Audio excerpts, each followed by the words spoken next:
Hey there, practice of the practice community. Are you ready to take your private practice to the next level? Then mark your calendars for September 16th through 19th, 2024, because Level Up Week is back and bigger than ever. Insert rocket emoji here. Join us for 4 days of live webinars, interactive panels, and exclusive resources tailored just for counselors, therapists, and private practice owners.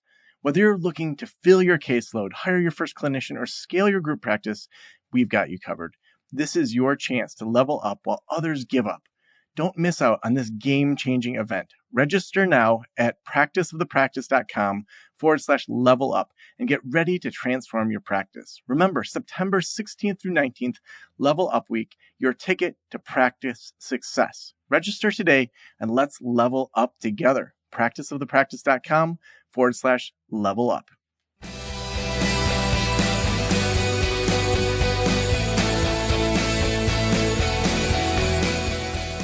This is the Practice of the Practice podcast with Joe Sanok, session number 1073.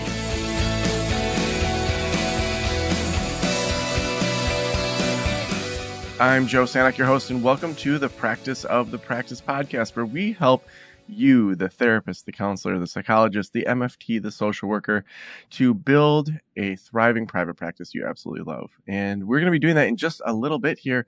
September 16th to 19th, we have Level Up Week. Level Up Week, we do this twice a year, and we are really excited to have you coming together with us. We're going to be doing 16 webinars in 4 days. It's going to be an awesome live event online.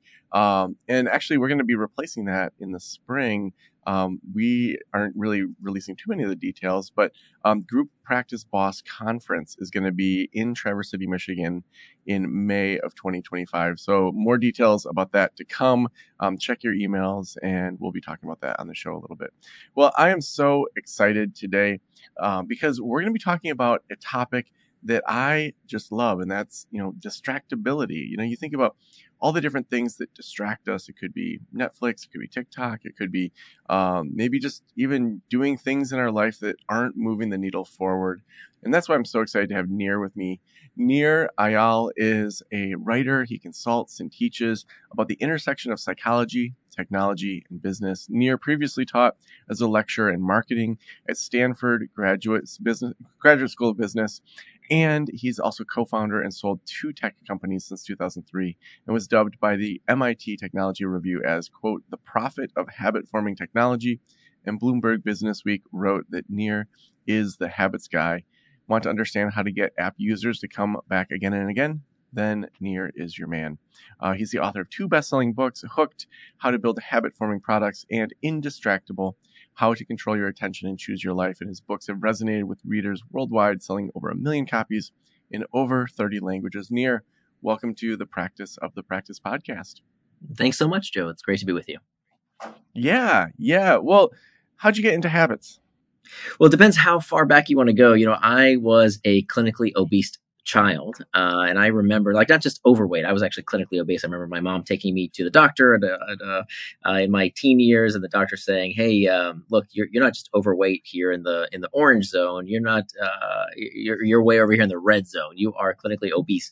And I remember that food seemed to control me back then, and I was always fascinated by how food manufacturers and marketers seem to influence my behavior. So that's probably where the fascination started with consumer psychology. And then later on, I started a couple of tech companies, and many of my clients and colleagues were these kind of world-changing companies like Meta and Amazon and Microsoft and Netflix. And so I kind of got a front row seat into watching how companies get us hooked. And so that was kind of the entree for how I wrote my first book, which became a class at Stanford around how to build habit-forming products. And the idea there was to steal the secrets of Silicon Valley so that we can use habit-forming technology for good, right? The companies I just mentioned, they don't need my book. They're the ones I stole this material from, frankly, because of what I was looking for, or what were the common elements among these habit-forming products, so that we don't have to just get hooked to frivolity, but rather we can use the same exact psychology that keeps us hooked on our devices for good. Like, for example, to learn a new language with an app like Duolingo, or to start exercising with an app like Fitbod, or to save money, or to eat right. So many things that we can do to change people's habits with the very technology they use if we understand the principles of consumer psychology. So that was book number one, Hooked: How to Build Habit-Forming Products. And then a few years after I wrote Hooked, I found that I was getting hooked myself. And so this became almost a personal problem in that, when I started writing and researching this topic, people would tell me, you know what? These Silicon Valley guys, they just got lucky, right? Zuckerberg and Dorsey and Bezos, they just got lucky.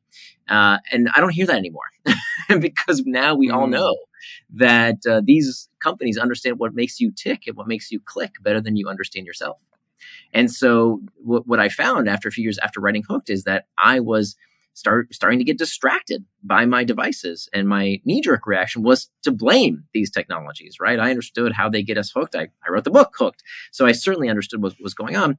And so my knee-jerk reaction was to blame the technology as the source of distraction. But fortunately, unfortunately, I depending on how you look at it, the more I dug into the psychology of distraction, what I actually learned is that distraction is much more interesting and much more empowering than we tend to give it credit for. That in fact, we are much more powerful than we think we are. And I think what I'm kind of fighting against is this narrative that I at first bought into, which is, it's all about the technology. These companies are controlling our brains. They're addicting us. And what I really discovered is that there's much more to the story than what most people think.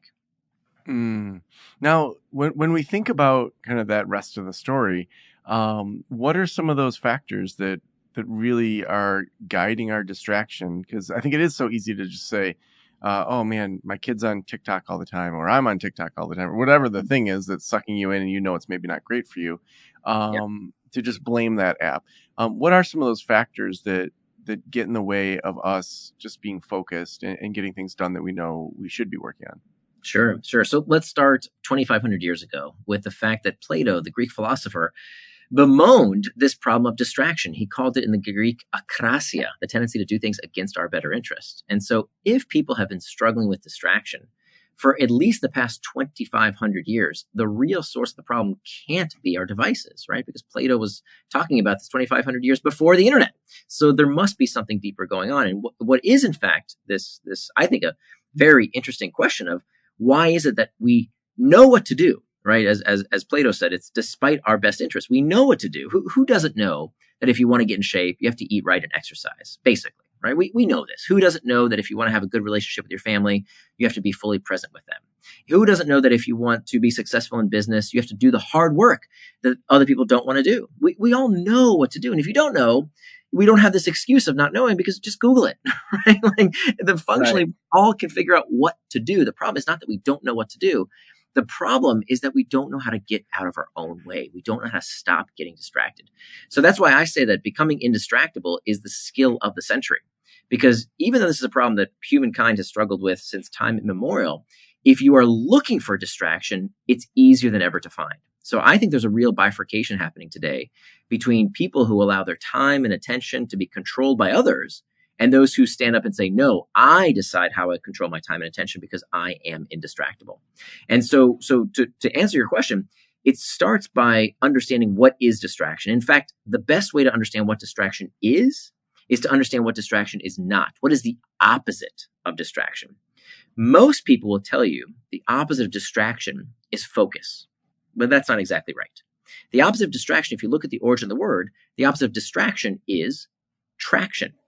They both come from the same Latin root, trahare, which means to pull, and they both end in the same word. They both end in the word action, reminding us that distraction is not something that happens to us. It is not that ping, ding, or ring on your phone that distracted you, but rather it is the action that you yourself took. So traction is any action that pulls you towards what you said you were going to do. Things you do with intent, things that move you closer to your values and help you become the kind of person you want to become. Those are acts of traction. The opposite, distraction, is any action that pulls you away from what you plan to do, further away from your values, further away from becoming the kind of person you want to become. So this isn't just semantics. This is really important because I would argue We need to stop moralizing and medicalizing how people spend their time. Why is playing video games somehow morally inferior to watching golf on TV? I don't know. Why is watching TikTok somehow ruining people's brains, but nobody talks about what's happening on cable news and the terrible partisan influence that that's creating in our society, right? There are people we call news junkies. We used to, at least in my generation. Now we only think that only the new things that were around, that are since been invented recently, that's the new evil technology. It's a classic moral panic, where in fact there are all kinds of distractions out there. Because if you decide that whatever you do with your time, as long as you plan to do it in advance, as Dorothy Parker said, the time you plan to waste is not wasted time. So if you want to go on social media, if you want to watch Netflix, if you want to, whatever it is you want to do is fine, as long as it's done on your schedule and according to your values and not someone else's, certainly not some media companies.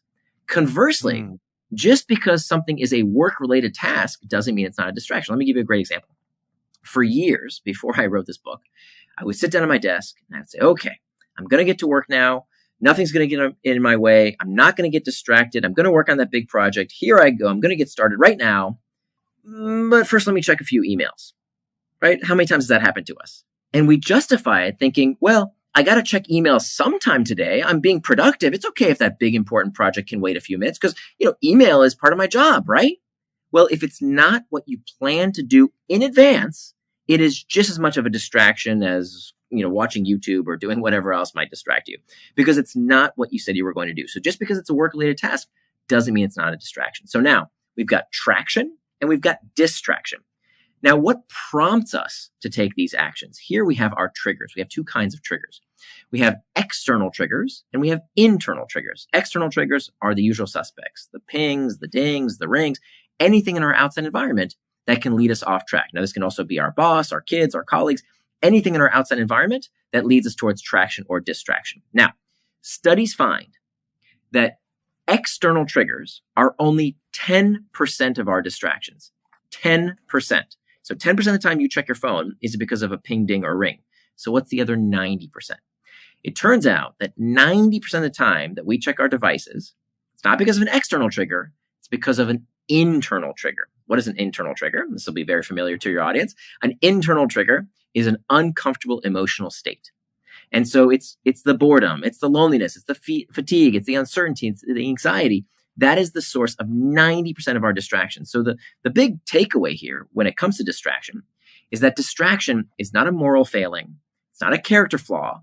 It's not even, and I know I'm going to ruffle some feathers, for the vast majority of people, it's not even a medicalized diagnosis, right? The vast majority of people out there do not have ADHD or some other attention deficit disorder. It's not that for the vast majority of people. It's simply that we haven't learned the skill to deal with discomfort in a way that leads us towards traction rather than trying to escape it with distraction. And so step number one has to be master the internal triggers, or they will become your master. And unfortunately, we're not teaching people the skills. We're just giving them pills, unfortunately, not everywhere, of course, but in large part, the burdens on many clinicians are such that they don't have time to teach these skills. And so that's exactly what I'm trying to change. So and the book was not written for people with ADHD specifically, but hundreds of counselors around the world use Indistractable as the first course of treatment, so to speak, the non-pharmaceutical intervention to help people build skills before they start taking pills. Man, I love that. I think what I like about it is that normalizing of choosing what you're going to do. I try with my schedule to put in everything I'm doing in the day. And if I know I have a presentation in a month, then to put in work on that presentation for an hour, 2 weeks before, 3 weeks before. That when I look at my week, I really know what's happening. And that intentionality, even around recreation time and even talking about being a news junkie, can be the same level as being sucked into TikTok or video games and being intentional or not intentional in those areas. Now, when you think about skills, I especially want to dig into that feeling of discomfort, because I think that's something that you're just yesterday, my partner and I, we went out for a date without the kids, and we went to this place that we love that it's on a farm and they grow 90% of their food right there. And it's just like this cool, fun place. For whatever reason that night, a third of the people there were kids. And, I have kids, but my kids weren't with me. And it's like, we're doing this super nice date night and there's like kids running everywhere. And we got in this discussion around how much has shifted between, Gen X millennials, and the current kids, how, it's like when we watched TV as kids, it was whatever was on, that we didn't have a curated playlist. We had to listen on the radio for 20 songs to hear the song we wanted to hear. And so there was a certain patience and just putting up with the world that now the world around a lot of these kids, my kids included, is so curated. So as a dad and someone that, often, I have friends that have kids, I know a lot of our listeners are working with kids. When you specifically think about kids and building that discomfort or that ability to handle those internal feelings, I'd love to start there. We can go into kind of regular business professionals. But just as a dad, I'm like, I got to selfishly ask this question of Nir around what techniques I can build with my own daughters. Yeah. So this is actually, I think, the most important chapter of the book because it deals with the next generation. And I'm a dad. I'm a father of a 16-year-old girl, wonderful girl, and so I understand this challenge very personally, and I think by and large we have it all wrong. That we blame the devices. Just so I'm clear, by the way, on your question, you're asking how do we help our kids become indistractable? Is that right? Yeah. Great. So that's exactly the title of the chapter in the book on how do we help our kids become indistractable. That's exactly right. How to raise indistractable kids. And so I think we see the symptom and not the root cause. We see the proximal cause, not the real source of the problem. The proximal cause is my kid's always on their device. But why? Why are they using their devices so much? And I think to answer that question, we need to look at, again, this is not going to be a surprise to your audience, but for the layperson has never heard of self-determination theory. And self-determination theory, just as a quick refresher, the most widely studied, most widely understood theory of human motivation and flourishing, which says that all human beings need these three, what I call psychological nutrients, if you will, just like our bodies need carbohydrates, fat, and protein. Our minds need autonomy, mastery, and relatedness. We all need these three things in order for psychological flourishing.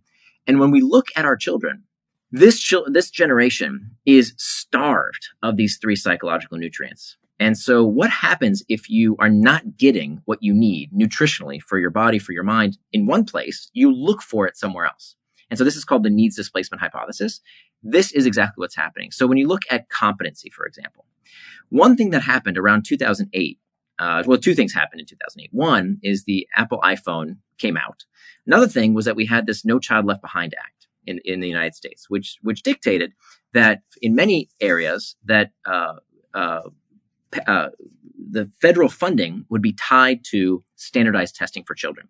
And we saw this massive shift away from time spent doing activities that were paramount to childhood, like free play, et cetera, and now starting this curriculum of teaching towards the test, and federal funds were tied to test results. And so we have a generation of kids that are constantly assessed, that are constantly told, you're not good enough, that you constantly need to meet this bar on some standardized test. And so what does that do to our sense of competency? If you are constantly told you're not good enough, that doesn't feel good. We all need to feel the sense of competency according to self-determination theory. So if you don't feel that offline, guess what? There are companies out there that are happy to give you that feeling online. And so when they go to World of Warcraft or Roblox or any number of other games out there, they're happy to have this feeling of competency. Now let's talk about autonomy. We all know that autonomy is one of these core psychological nutrients. We need this sense of freedom in our lives. Well, this is the most scheduled generation in history, right? There are only two places in society that you can tell people how to dress, where to go, what to think, who to associate with, and what to eat, and that's school and prison. And so is it any surprise that when our kids come home from being told what to do all day, they want freedom, they want autonomy? Us as adults, have you ever tried living a life of following all the rules that our kids need to follow? It's miserable. You couldn't do it. It's really tough being told what to do all day. And so where do they go? Again, if they don't get their needs met offline, they go online. They go play games where they feel like God. They feel in control. That's what they're so desperately in need of. And then finally, relatedness. We know that relatedness is absolutely critical for psychological well-being. If you look at the work of Dr. Peter Gray, he's done these amazing studies where he shows that this generation has less time for free play than ever before. When we were kids, the neighborhoods across the country were filled with the sound of kids playing, of kids having fun. And you know what? You don't hear that anymore. Kids are trapped indoors, partially they're trapped indoors because the media has told us that kids are in danger all the time, right? Stranger danger. If you look at the statistics, that's absolutely false. This is the safest time to be a child in America. Or if you have the money, we've hyper scheduled our kids to the extent where they're going to their test prep lessons and the Mandarin lessons and the swimming lessons. And so they have no time to be kids. And so that takes a severe psychological toll.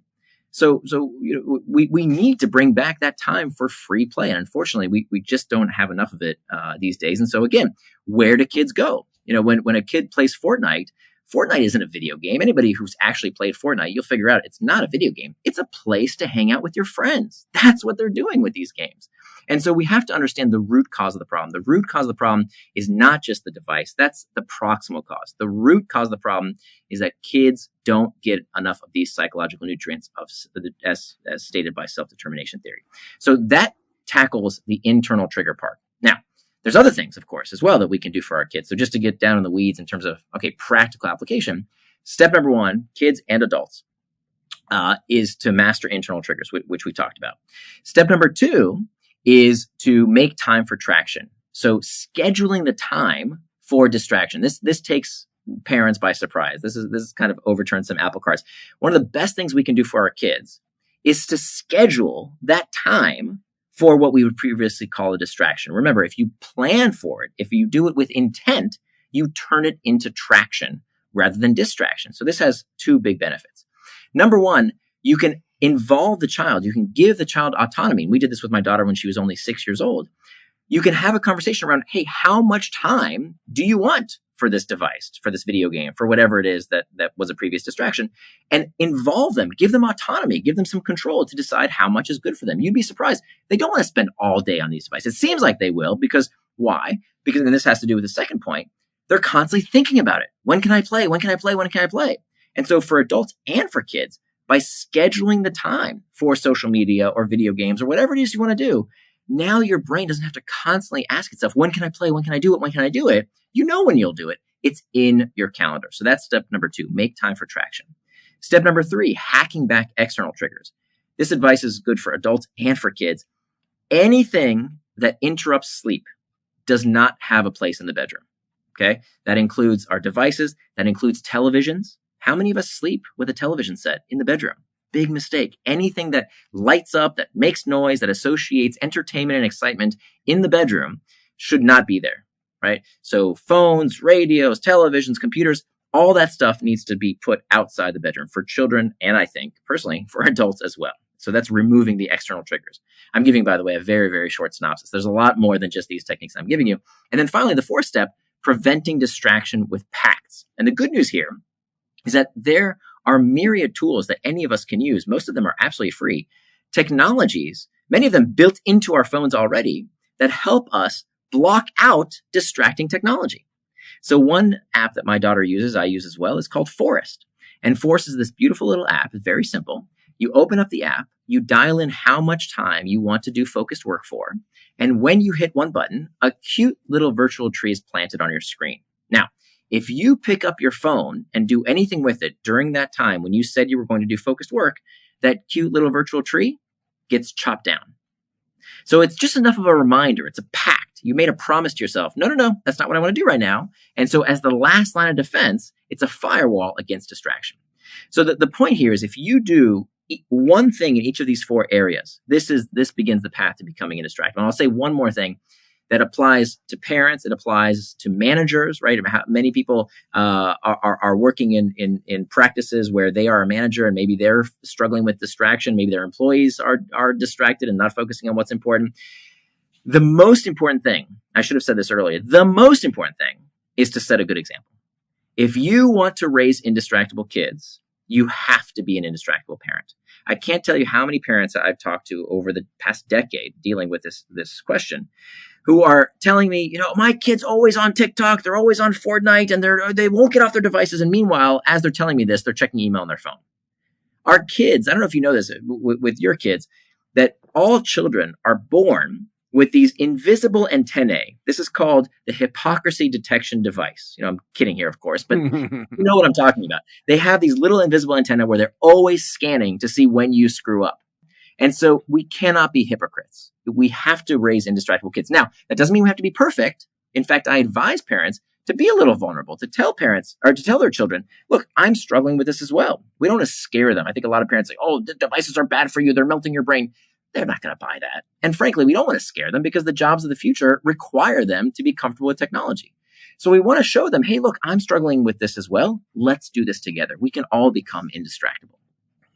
Man, so much great advice. Definitely going to check out that app Forest with my kids.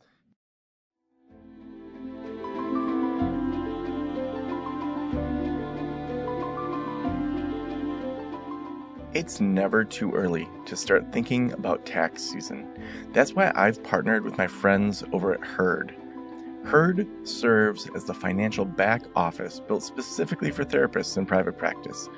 They're an all-in-one financial solution that combines software with human support to handle bookkeeping, taxes, payroll, and more. Regardless of whether you're a seasoned clinician or in your first year of your practice, Herd will identify growth areas and streamline best financial practices for your business. When you sign up with Herd, you'll connect your bank accounts so your transactions will be automatically pulled in and categorized. My favorite thing about Herd is their allocation guide, which helps you decide how much to pay yourself each month and how much to set aside for taxes. You'll also receive financial insights such as profit and loss statements and monthly reports. You can say goodbye to poring over spreadsheets and guessing your tax deductions or quarterly payments. Focus on your clients, and Herd will take care of the rest. Sign up for a free consultation today at joinherd.com/Joe and get 1 month free with promo code Joe. Again, that's joinherd.com/Joe. Now, you train entrepreneurs, you taught at Stanford, all these things. We've got a ton of entrepreneurs listening. Let's take it home for them. What are some things that business leaders need to do to have less distractions, focus on what matters most, to even determine where they should be spending their time? What advice do we have for them? Yeah, so the big picture are the four strategies. So a lot of people want tactics, right? Tell me the magic bullet. What do I do? What's the app I need to install? What's the secret formula? And the secret formula is that you have to understand the strategy before you do the tactics. Tactics are what you do. Strategy is why you do it. So if you understand these four basic strategies, number one, master internal triggers. That's to me what was most important. When I finally understood why I was looking for distraction. And when we study high performers, when you look at people top of their game, entrepreneurs, athletes, people in the arts, doesn't matter what field, these people have the same exact trauma as the rest of us. They have the same exact internal triggers, sometimes much worse, actually. If you look at many of the people who are very accomplished in their fields, they also have all kinds of crazy psychological baggage that they're carrying around. The difference is that they have used those internal triggers. They still feel bored and lonely and lost and uncertain, just like the rest of us. They're just like us, except for the fact that they deal with that discomfort in a healthy way that propels them forward like rocket fuel towards traction, rather than what too many people do, which is try and escape that distraction. I don't like this feeling of boredom. Let me click something or scroll something or drink something or smoke something because I can't deal with the feeling. And so that is step one. We need tools in our toolkit ready to go so that when we feel this ugly distraction urge bubbling up, we know what to do with it. We have a toolkit in place. And I give over a dozen different things that you can do, from acceptance and commitment therapy to CBT, all kinds of different techniques that I pluck from these various pedagogies, so that everyone has this toolkit ready to go whenever they feel the urge towards distraction. That is the most important step. Step number two, make time for traction, meaning you have to turn your values into time. You have to turn your values into time. There's only two ways to understand what someone's values really are. It's not what they say. People will blabble on about all kinds of things. It's not what they say. It's how they spend their money and how they spend their time. That's how you figure out what your values are. And so we have to turn our values into time by consciously sitting down and asking ourselves, how would the person I want to become spend their time? And so I give this framework around these 3 life domains that you can use with your clients, you can do for yourself, to figure out, hey, is the way I'm spending my time tomorrow the way the person I would want to become would spend their time? And I'm not a big fan of these vision boards and long-term plans and all that. Let's start with tomorrow, right? How do you want to spend your time tomorrow? And then that starts to expand out. You can do that for about a week. 80% of the people I work with find that about a week's time is the right amount of time to plan out. And the idea here is that you're planning out what you're going to do and when you're going to do it. This is called setting an implementation intention, just a fancy way of saying that you're planning out what you're going to do. And this is the most widely studied, most powerful time management technique out there. By the way, it eats to-do lists for breakfast. To-do lists are awful for most people's productivity. A much better technique, and there's all kinds of reasons why I go into the book about why to-do lists are pretty bad for your productivity and not very well researched, whereas making a time box calendar is a game changer. Then step 3. I want to pause you right there. I as well hate to-do lists. I frame it as I have a to-become list and looking at those actions that lead into what I want to become. So, for example, a year ago, I wanted to dive more into real estate investing. And, I already had an Airbnb. And so it's like, to become that, I need to learn more than what I knew a year ago. And so then saying, if I'm going to go on TikTok, which I do find fun, I'm going to look at real estate people talking about stuff and how they think about things. And like, okay, there's these loans that I've never heard of. There's these ways of investing and finding investors, like these things that I just didn't know. And so I love that you also push back on to-do lists, because to me, it's similar to when someone opens their email and they think that all emails are equal. But if I have a podcast sponsor that's going to drop 50 or 100K, that email needs more attention than someone that's just like, hey, I can't find this podcast on your website. So it's like that same idea of like to-do list just makes things feel equal when really they're not.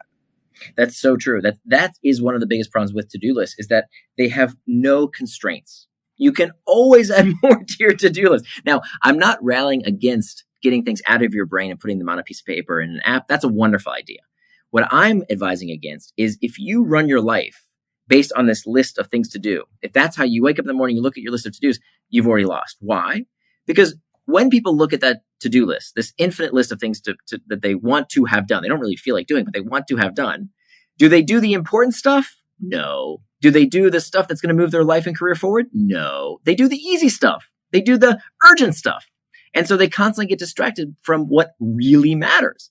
So it's okay to take these things out of your brain and put them on a piece of paper, but that's step 1. You have to then make time for them, because one of the worst things about a to-do list is what it does to our self-image.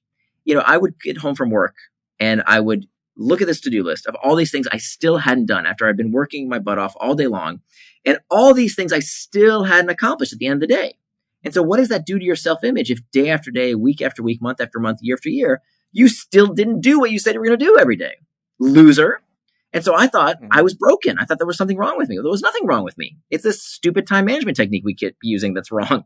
Whereas time boxing forces you to have a constraint. It forces you to say, well, I only have 24 hours in the day. How am I going to spend it? More time with my kids means less time with TV. More time at work means less times in the gym. It forces you to make this trade-off, which when you decide what you're going to do, now you can finally be one of these few people in the world who enjoys the bliss. I mean, I'm telling you, I think it's ecstasy. It's one of the best feelings when you live your life according to how you said you were going to spend your time. So few people have experienced it, and you got to try it because it is a complete game changer. Well, I'm going to let us go over a little bit in our time. We've got 2 more steps left, number 3 and 4. Can we go through those and then land the plane? Sure. So super quick. Step number 3, hacking back external triggers. That's where we do the kindergarten stuff. I spent about a page in the book talking about hacking back your phone, hacking back your computer. It's very easy. I can teach anyone how to make their phone and computer indistractable in about 5 minutes. The much deeper source of these external triggers that leads to much more distraction are stupid meetings that didn't need to be called or attended. Yes. Emails that didn't need to be sent or received, right? That's where we go into the nitty gritty. Our kids, we love them to death, but they can also be a huge source of distraction. So I go into these I think, deeper and more important external triggers than just, stop checking your phone. That's not very helpful. So I went into these other external triggers and show people step by step how to hack back each and every one of these external triggers. And then finally, preventing distraction with pacts. And so this is where we use identity packs, price packs, effort packs, all of these pre-commitment devices that we can use as the last line of defense, the firewall against distraction, if you will. Mm. So awesome. Well, clearly reading your book and digging in, I can see why therapists are using this with their clients. I can see why entrepreneurs find it so valuable. Nir, the final question I always ask is, if every private practitioner in the world were listening right now, what would you want them to know? So the message I'd love to convey, because practitioners work with their clients in such an impactful way, the message I would like to convey to them and them to hopefully convey to others is kind of what I learned in the 5 years it took me to write this book. By the way, it took me 5 years because I kept getting distracted. It wasn't until I learned these techniques for myself that I could actually finish this book. And it's changed my life, by the way. I've never been in better shape in my life. I've never been more productive at work. I've never had a better relationship with my family because I simply do what I say I'm going to do. So the big takeaway, if you wanted to summarize my work on this topic of distraction, it's this: that the antidote to impulsiveness is forethought. I'll say it again. The antidote to impulsiveness is forethought. Meaning, if you leave it to the last minute, you will lose, right? If you're on a diet and you try and take that piece of, you've got that piece of chocolate cake and it's on the fork on the way to your mouth, you're going to eat it. It's too late. If you're trying to quit smoking, but the cigarette's in your hand, it's too late. You're going to smoke it. If you sleep next to your cell phone every night, it's going to be the first thing you reach for in the morning before you even say hello to your loved one. It's too late. You've already lost. But there is no distraction we can't overcome as long as we plan ahead, because the antidote to impulsiveness is forethought. Distraction is not a character flaw. It's not a moral failing.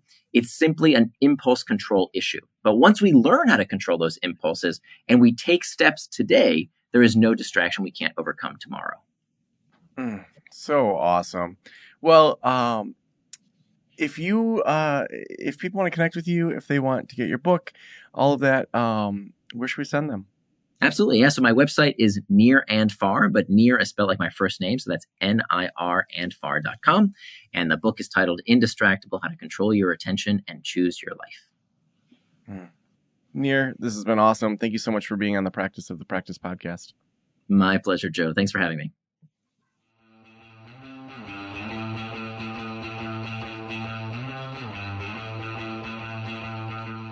I think it's so interesting, when we think about creating the life that we want, because there is this over-optimization of our lives that can happen. And I love how Nir talked about being intentional, thinking through, if you want to watch Netflix, make sure that's something you want to do instead of just defaulting to it. I think that's the big takeaway for me, is just don't default to things. Start to evaluate, what are the things that you really want to do.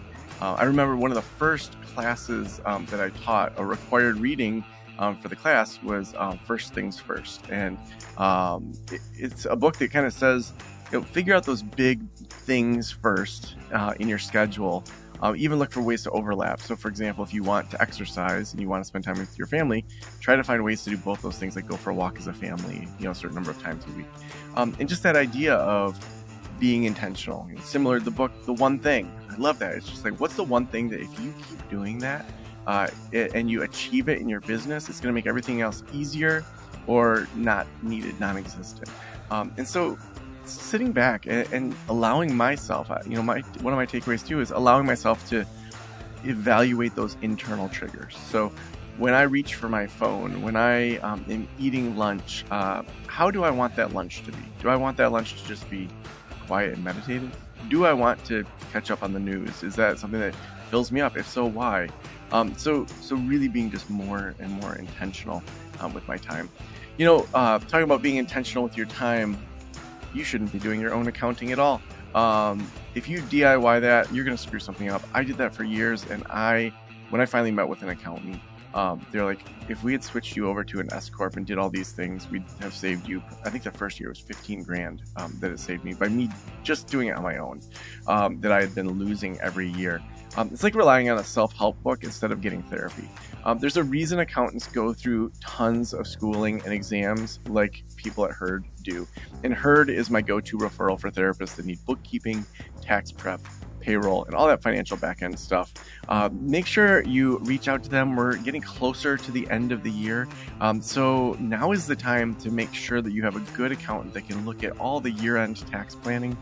Just head on over to Join Herd. That's HEARD, joinherd.com/Joe. And they've got some promos for you when you use promo code Joe at checkout. So make sure joinherd.com/Joe to go get that tax stuff in order. I know a lot of you maybe haven't been thinking about that. So thank you so much for letting me into your ears, into your brain. Have a great day. I'll talk to you soon. Special thanks to the band Silence is Sexy for that intro music, and this podcast is designed to provide accurate and authoritative information in regard to the subject matter covered. It is given with the understanding that neither the host, the producers, the publishers, or guests are rendering legal, accounting, clinical, or other professional information. If you want a professional, you should find one.